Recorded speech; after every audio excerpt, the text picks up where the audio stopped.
할렐루야. 식사 맛있게 하셨습니까? 우리 옆에 분 인사합니다. 잘 오셨습니다. 제 옆에 앉아주셔서 감사합니다. 오늘 뜻깊은 날에 주님을 마음껏 노래하며 찬양할 수 있는 복된 이 시간 되기를 주의 이름을 간절히 축복합니다. 오늘 본문의 말씀을 통해서 여호와를 찬양하라 라는 제목으로 말씀을 나누도록 하겠습니다. 시편 가운데에 예전적인 목적이죠. 이 예배 드릴 때에 드리는 찬양이 있습니다. 많이 있는데요. 그 중에서도 오늘 우리가 읽었던 이 시편 113편은 할렐루야로 시작되는 할렐 찬양, 할렐 시편이라 이렇게 얘기합니다. 명칭이 여호와를 찬양하라라는 히브리어로 되어 있죠. 할렐. 이 할렐로 이렇게 시작되는 여러 구절이 있는데 그 중에서도 113편을 우리가 좀 살펴보려고 합니다. 하나님을 예배하고 찬양하라는 부름의 시편의 내용이죠. 이 시편 113편은 애굽 할렐이라고 이렇게 얘기합니다. 애굽 할렐. 그 내용들을 1절부터 끝까지 살펴보시면 애굽 가운데에서 출애굽하게 하신 하나님, 인도하신 하나님, 놀랍게 머리털 하나 상하지 않도록 광야로 인도에 가신 선하신 하나님, 능력의 하나님 대해 노래하는 곡조로 되어 있는 것이 이 할렐 찬양, 애굽 할렐, 이 시편 113편의 내용 가운데 있습니다. 그 내용이 118편까지 이어져 가는 것을 보게 되죠. 고대 이 이스라엘의 유월절 축제 때에 이 113편부터 118편까지 유월절 절기를 드릴 때, 여호와 앞에 예배를 드릴 때 이 찬양을 자주 부르곤 했었습니다. 그래서 만찬을 먹을 때에 이 찬양을 부르며 여호와를 찬양하라 하면서 이 유월절 절기를 지켜갔던 것을 보게 되죠. 여러분, 할렐루야는 여호와를 찬양하다라는 의미를 가지고 있다고 말씀을 드렸습니다. 할렐이라고 이렇게 시작됩니다. 할렐, 할렐이라는 것은 이 원어의 의미를 보면 어떤 내용이냐 하면 비추다라는 의미가 있어요. 비추다. 여러분, 이 빛이 이렇게 비춤으로 우리가 밝은 것을 보게 되죠.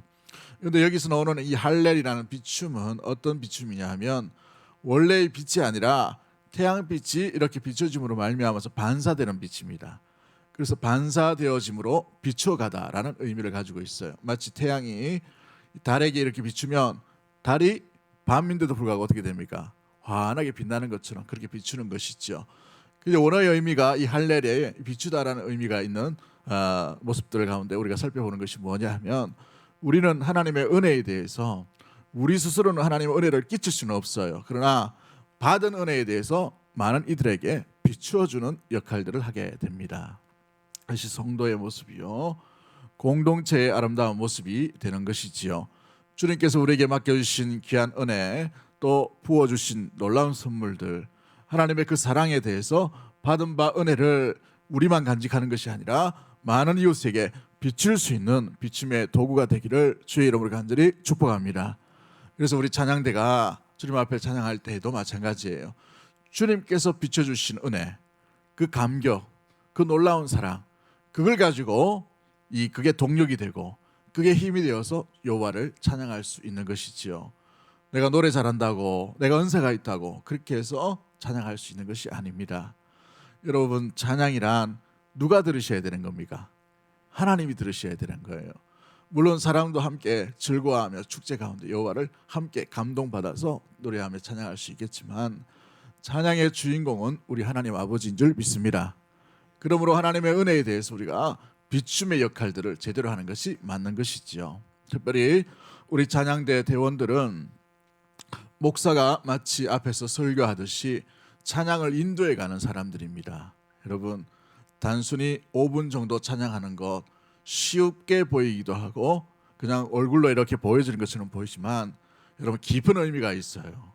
목사의 심령을 가지고 여러분 찬양할 수 있게 되기를 주의 이름으로 간절히 축복합니다.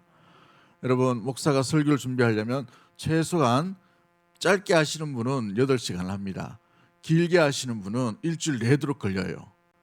일주일 내도록 준비하는 말이 아니고 그런 심정과 그런 준비와 그런 마음으로 찬양을 준비하셔야 된다는 사실입니다. 곡조를 또 뭔가 내용들을, 가사의 깊은 의미를 다시 한번 우리가 되짚어 보면서 그 가사에 제일 먼저 찬양대 대원이 은혜를 받으셔야 돼요. 여기 찬양대 대원도 아닌데 이쪽 보려고 하니까 좀 거시기 하네, 그죠? 이쪽 보고 해야 돼, 설교를 해야 되는데. 할렐루야.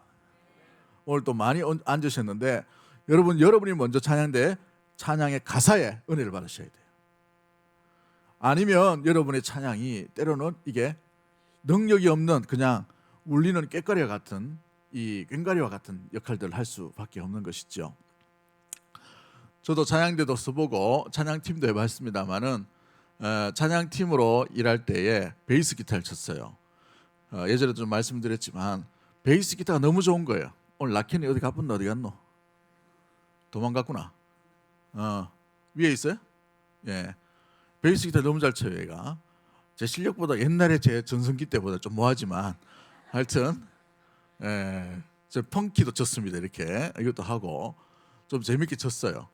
빠지니까 막 집중해가지고 밤새도록 쳤습니다. 이걸 버스 타면은 이쪽 손가락이 굵어야 돼요.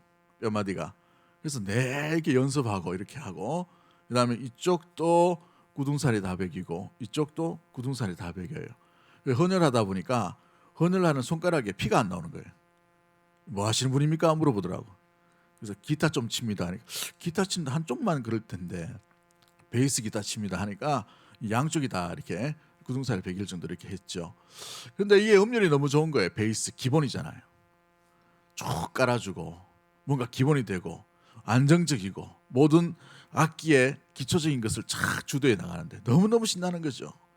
그런데 이 악보와 이 곡조의 내용에 너무 심취하다 보니 이 찬양의 주인공이신 주님은 온데간데 없고 무대에서 이렇게 즐기고 있는 제 모습만 보이는 거예요.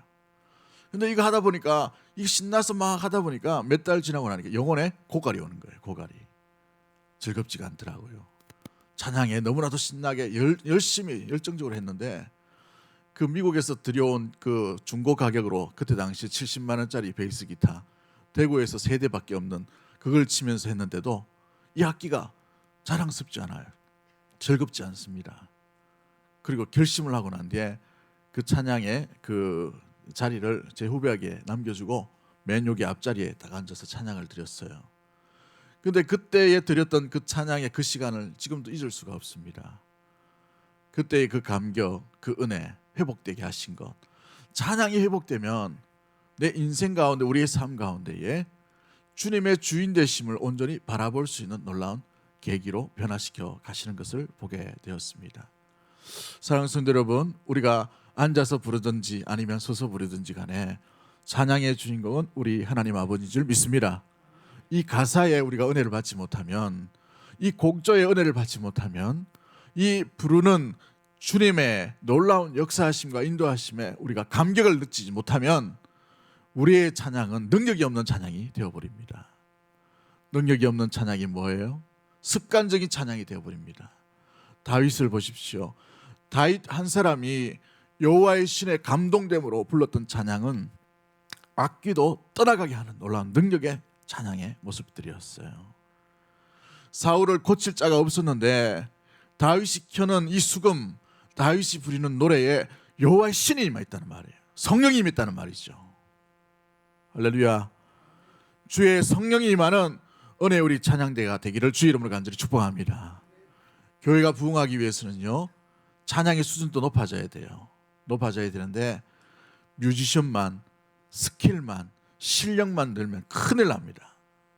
중심이 주님을 향하셔야 돼요. 내가 주님을 온전히 노래한 그게 우리의 믿음의 실력이요, 찬양의 실력이 되어야 가는 것이지요. 그것과 함께 스킬도 자라가야 됩니다. 청년 시절에 이 스킬을 배우기 위해 대구에 있는 악기 전문팀에 가서 막 연습도 하고 배우고 했어요. 근데 막 두들겨 맞으면서 이게 가르쳐 주더라고요. 이것도 못하냐 하면서 막 베이스는 베이스대로 뭐렇게 이고 드럼은 드럼대로 뭐렇게 이고 막 했어요. 실력을 많이 들었어요. 근데 선생님이 보니까 믿음이 없는 선생님이라. 잔소리만 하더라고요. 물론 그것도 필요했겠지만, 근데 우리가 더 모여가지고 찬양팀들이 더 모여서 기도했어요. 여러분 주일날 얼마나 바쁩니까? 시간 내기도 힘들죠. 여기 이렇게 서기 위해서 정말 시간을 쪼개고 쓰잖아요. 근데 이것 가지고는 안 돼요. 우리의 믿음이 자라가기 위해서는, 우리의 찬양의 실력이 자라가기 위해서는 찬양하는 만큼 충분하게 기도하셔야 됩니다. 어쩔 때는 연습보다는 더 기도하는 게 더 필요할 때가 있어요. 우리 찬양대, 찬양팀, 모든 우리 대구 동성교회 모든 찬양의 도구들이 기도의 영성, 무엇보다도 주님께서 주신 은혜의 갈급함과 그 은혜를 온전히 간직함으로 말미암아 제대로 된 찬양의 도구들이 되기를 주 이름으로 간절히 축복합니다.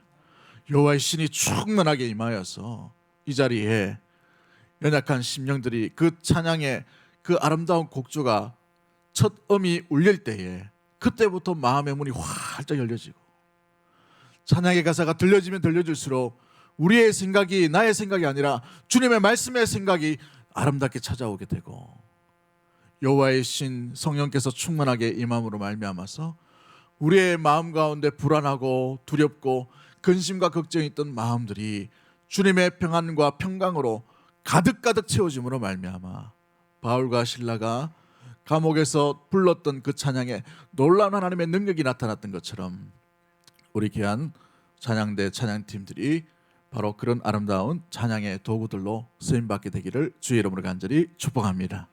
우리 선교 찬양팀도 오셨는데 합창단도 오셨는데 그런 아름다운 찬양의 도구가 되기를 주의 이름으로 간절히 축복합니다. 한 곡을 부르더라도 여러분 목에 모든 힘, 에너지를 다 쏟아가지고 무엇보다도 우리의 믿음을 다해서 부를 수 있는 우리 귀한 믿음의 모든 가족들이 되기를 주님의 이름으로 간절히 축복합니다.